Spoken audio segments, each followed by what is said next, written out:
வானில் புவியின் அமைப்பு நிலை எவ்வாறு உள்ளது? விடை: பேரண்டம், பால்வெளி, விண்மீன் திரள் மண்டலம், சூரிய குடும்பம், புவி. எந்த நிகழ்வு ஏற்பட்டதன் காரணமாக எண்ணிலடங்கா விண்மீன் வான்பொருட்கள் தோன்றின? விடை: பெருவெடிப்பு. பெருவெடிப்பின் காரணமாக தோன்றிய அனைத்தையும் எவ்வாறு கூறலாம்? விடை: பேரண்டம் அல்லது அண்டம்.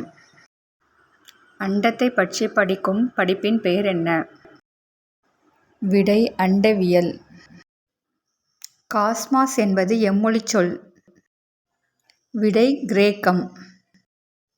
பேரண்டம் என்பது என்ன? விடை: மிகப் பரந்த விண்வெளி. விண்மீன் திரள் மண்டலம் என்பது என்ன?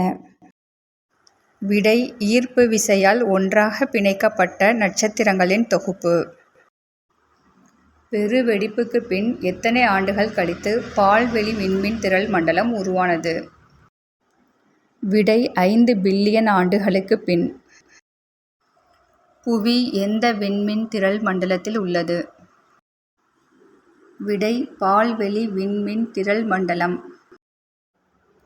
புவிக்கு அருகில் உள்ள விண்மீன் திரள் மண்டலம் எவை? விடை: ஆண்ட்ரோமெடா, மெகல்லனிக் கிளவுட்ஸ்.